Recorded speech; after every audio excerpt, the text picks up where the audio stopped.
And now Chapter 6 of the Adi Leela.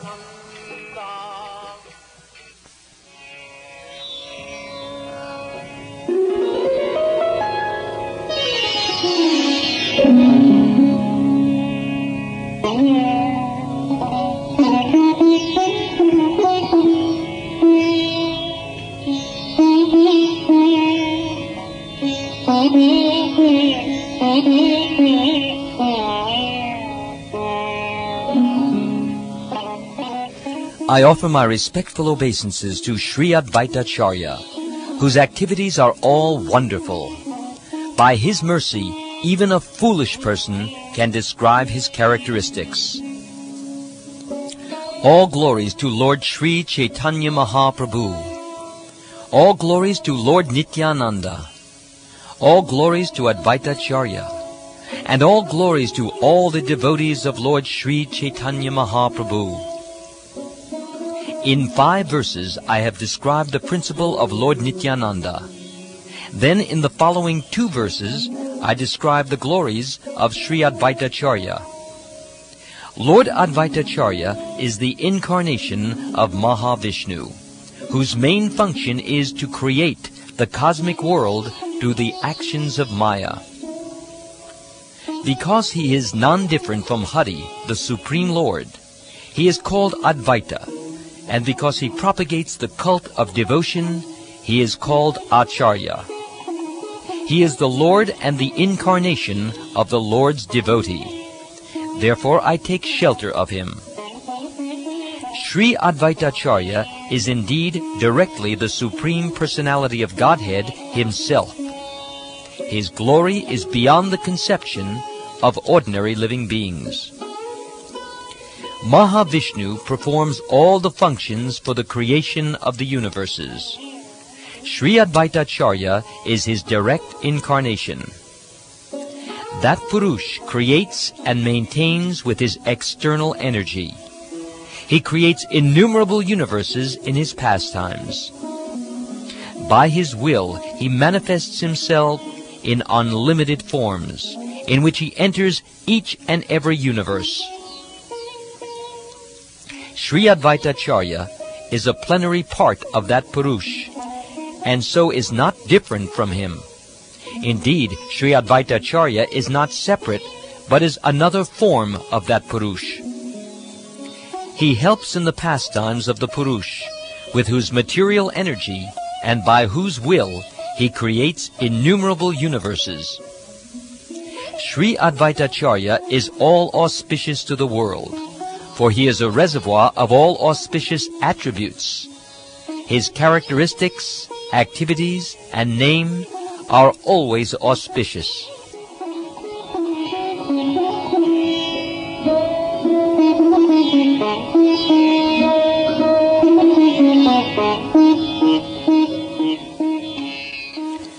Mahavishnu creates the entire material world with millions of his parts, energies, and incarnations. Just as the external energy consists of 2 parts, the efficient cause and the material cause, Maya being the efficient cause and Pradhan the material cause, so Lord Vishnu, the Supreme Personality of Godhead, assumes 2 forms to create the material world with the efficient and material causes. Lord Vishnu himself is the efficient cause of the material world, and Narayan in the form of Sri Advaita is the material cause. Lord Vishnu in his efficient aspect glances over the material energy, and Sri Advaita as the material cause creates the material world. Although the Sankhya philosophy accepts that the material ingredients are the cause, the creation of the world never arises from dead matter. The Lord infuses the material ingredients with his own creative potency. Then, by the power of the Lord, creation takes place. In the form of Advaita, he infuses the material ingredients with creative energy. Therefore, Advaita is the original cause of creation. Sri Advaita Acarya is the creator of millions and millions of universes, and by his expansions as Garbhodakshayi Vishnu, he maintains each and every universe. Sri Advaita is the principal limb or anga of Narayan. Srimad Bhagavatam speaks of limb as a plenary portion of the Lord. It further says, O Lord of Lords, you are the seer of all creation. You are indeed everyone's dearest life.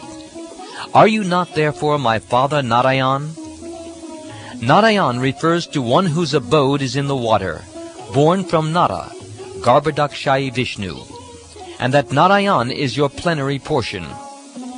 All your plenary portions are transcendental. They are absolute and are not creations of Maya. This verse describes that the limbs and plenary portions of the Lord are all spiritual. They have no relationship with the material energy. Why has Sri Advaita been called a limb and not a part? The reason is that limb implies greater intimacy. Sri Advaita, who is a reservoir of virtues, is the main limb of Mahavishnu. His full name is Advaita, for he is identical in all respects with that Lord. As he had formerly created all the universes, now he descended to introduce the path of bhakti.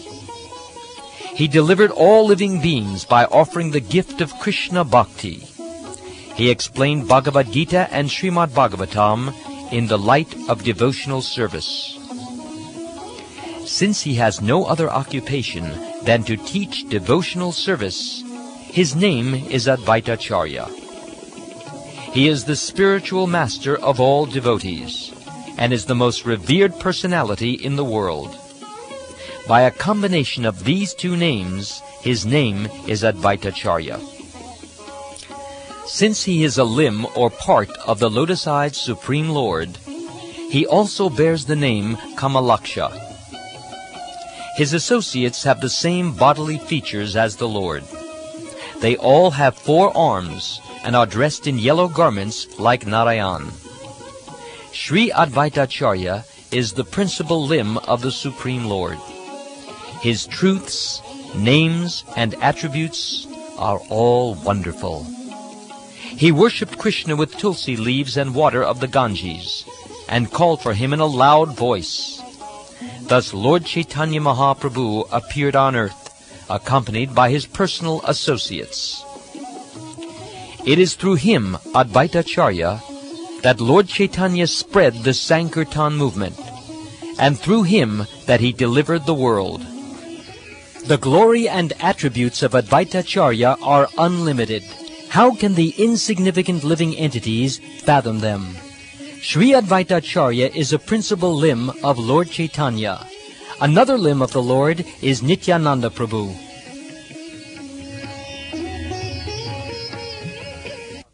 The devotees headed by Srivas are his smaller limbs.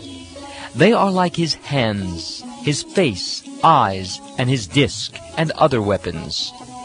With all of them, Lord Caitanya performed his pastimes, and with them he spread his mission.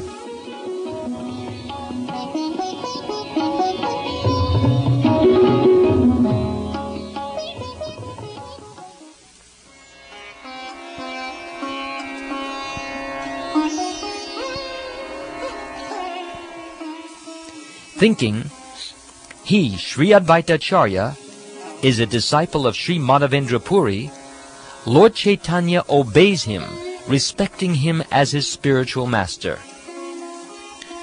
To maintain the proper etiquette for the principles of religion, Lord Caitanya bows down at the lotus feet of Sri Advaita Acarya with reverential prayers and devotion.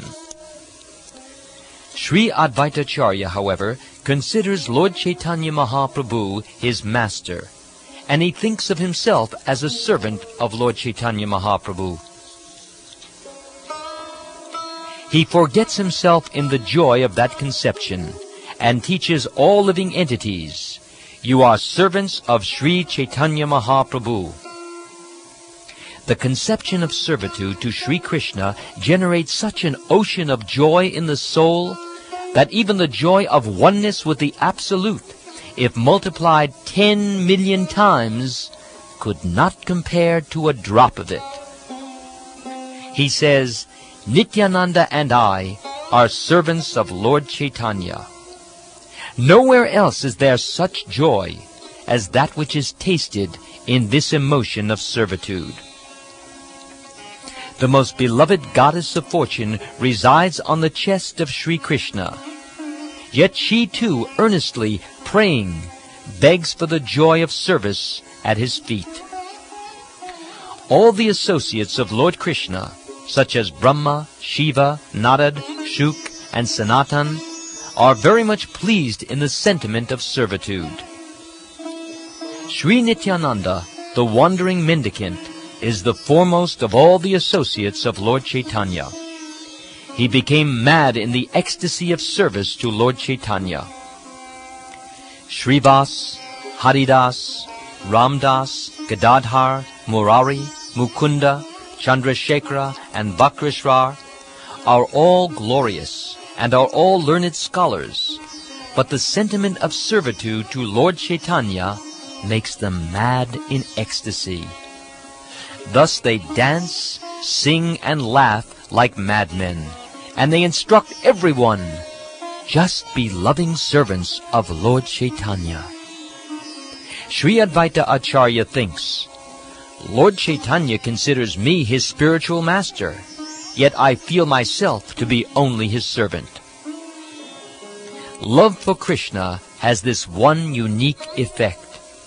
It imbues superiors, equals, and inferiors with the spirit of service to Lord Krishna. For evidence, please listen to the examples described in the revealed scriptures, which are also corroborated by the realization of great souls.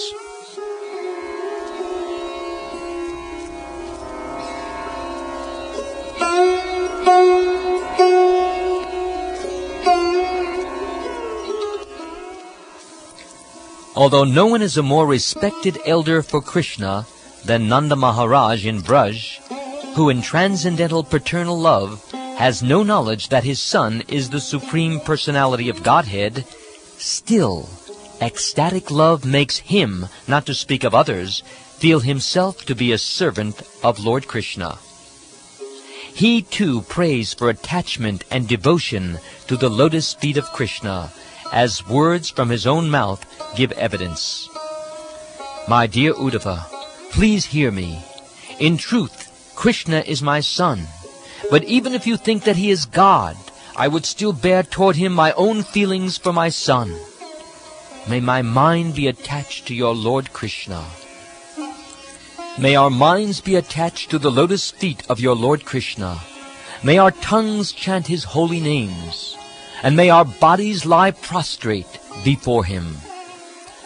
Wherever we wander in the material universe, under the influence of karma by the will of the Lord, may our auspicious activities cause our attraction to Lord Krishna to increase." Lord Krishna's friends in Vrindavan, headed by Sridham, have pure fraternal affection for Lord Krishna and have no idea of his opulences. Although they fight with him and climb upon his shoulders, they worship his lotus feet in a spirit of servitude. Some of the friends of Sri Krishna, the Supreme Personality of Godhead, massage his feet, and others whose sinful reactions had been destroyed fanned him with hand-held fans.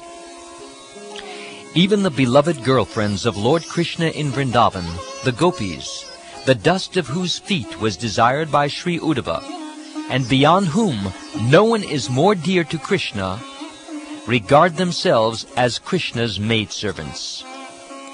As one of the gopis sang in the Srimad Bhagavatam, "O Lord, remover of the afflictions of the inhabitants of Vrindavan, O hero of all women, O Lord, who destroys the pride of your devotees by your sweet, gentle smile. O friend, we are your maidservants. Please fulfill our desires and show us your attractive lotus face. O Uddhava, it is indeed regrettable that Krishna resides in Mathura. Does he remember his father's household affairs, his friends, and the cowherd boys? O great soul, does he ever talk about us, his maidservants? When will he lay on our heads his aguru-scented hand?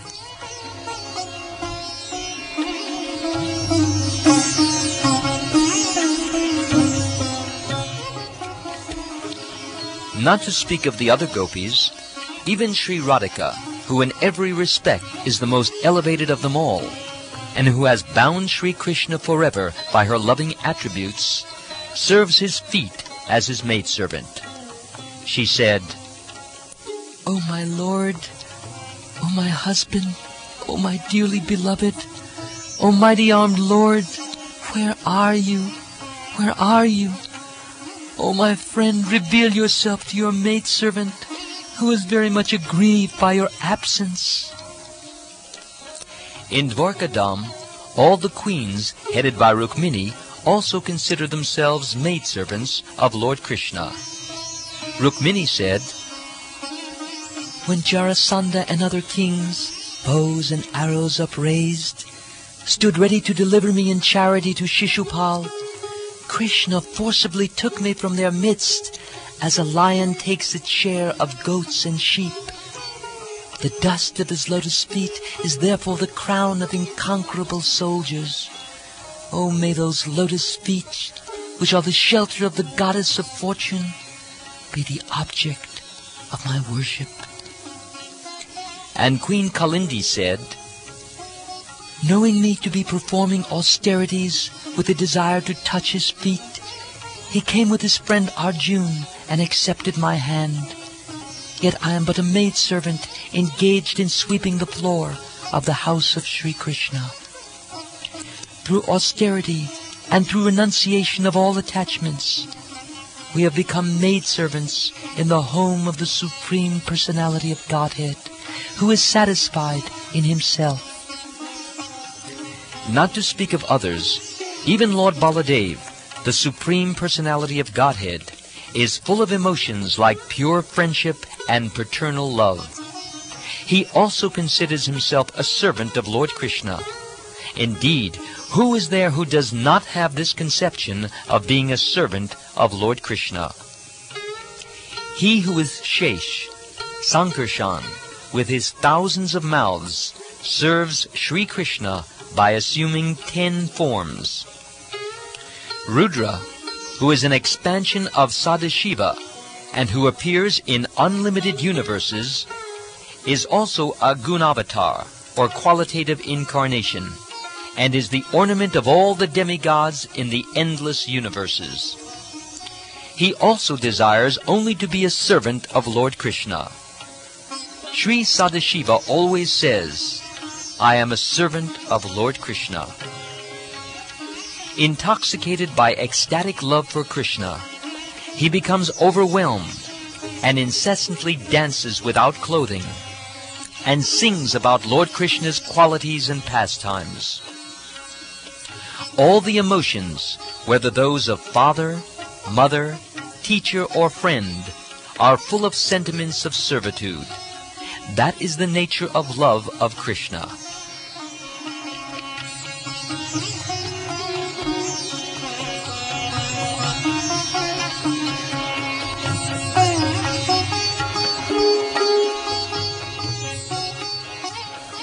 Lord Krishna, the one Master and the Lord of the universe, is worthy of being served by everyone. Indeed, everyone is but a servant of his servants. That same Lord Krishna has descended as Lord Caitanya, the Supreme Personality of Godhead. Everyone, therefore, is his servant. Some accept him, whereas others do not. Yet everyone is his servant. One who does not accept him, however, will be ruined by his sinful activities. Advaita Acarya said, "I am a servant of Lord Caitanya, a servant of Lord Caitanya. I am a servant of Lord Caitanya and a servant of his servants." Saying this, Advaita Prabhu dances and loudly sings. Then at the next moment, he quietly sits down. The source of the sentiment of servitude is indeed Lord Balaram. The plenary expansions who follow him are all influenced by that ecstasy.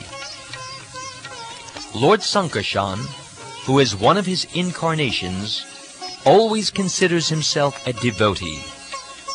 Another of his incarnations, Lakshman, who is very beautiful and opulent, always serves Lord Ram. The Vishnu who lies on the causal ocean is an incarnation of Lord Sankarshan, and accordingly, the emotion of being a devotee is always present in his heart. Advaita Acarya is a separate expansion of him. He always engages in devotional service with his thoughts, words, and actions.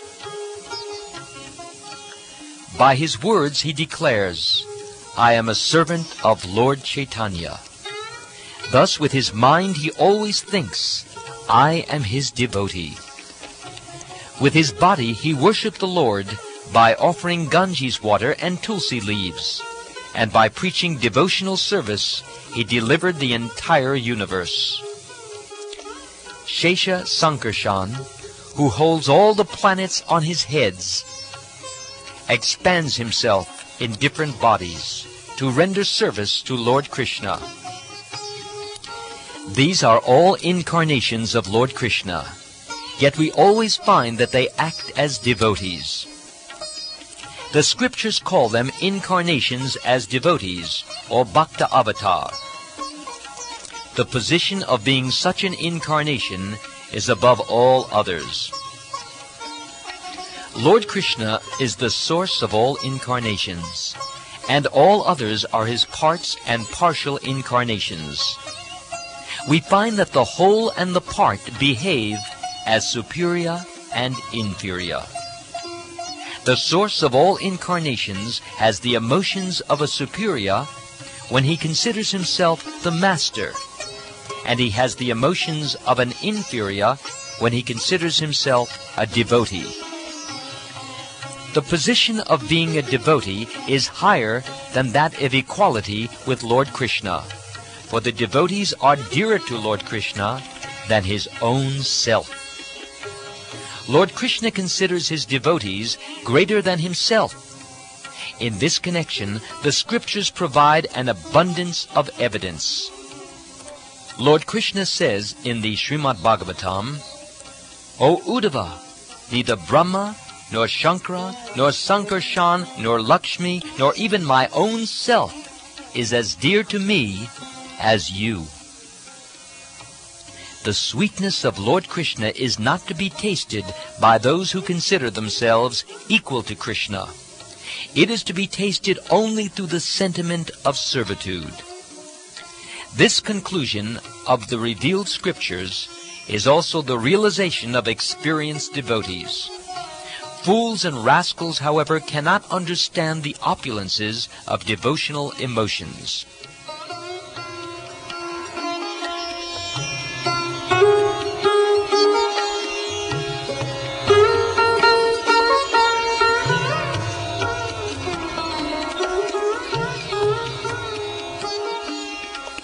Baladev, Lakshman, Advaita Acarya, Lord Nityananda, Lord Shesh, and Lord Sankarshan taste the nectarian mellows of the transcendental bliss of Lord Krishna by recognizing themselves as being his devotees and servants.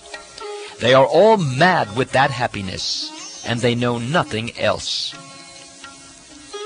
Not to speak of others, even Lord Krishna himself becomes thirsty to taste his own sweetness. He tries to taste his own sweetness, but he cannot do so without accepting the emotions of a devotee. Therefore, Lord Krishna accepted the position of a devotee.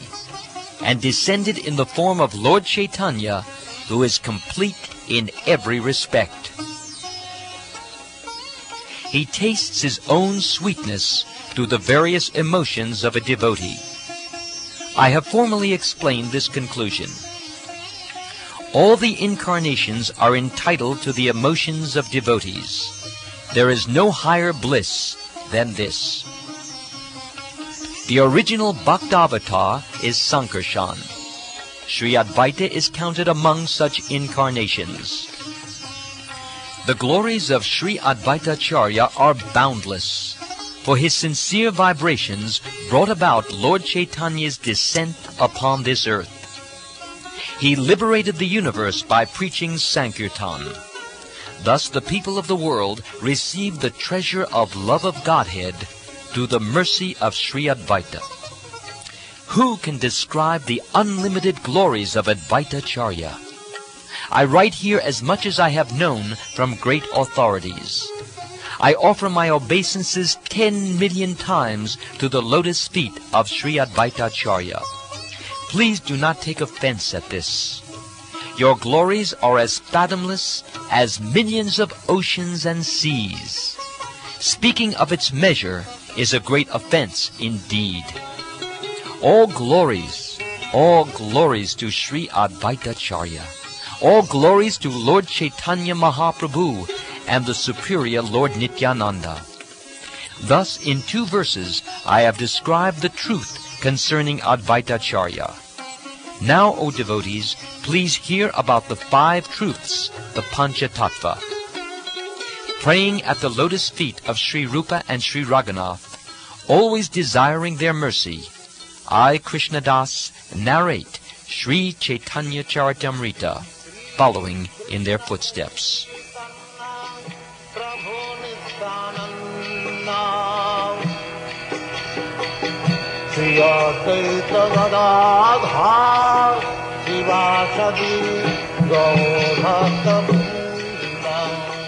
This ends chapter 6 of the Adi Leela.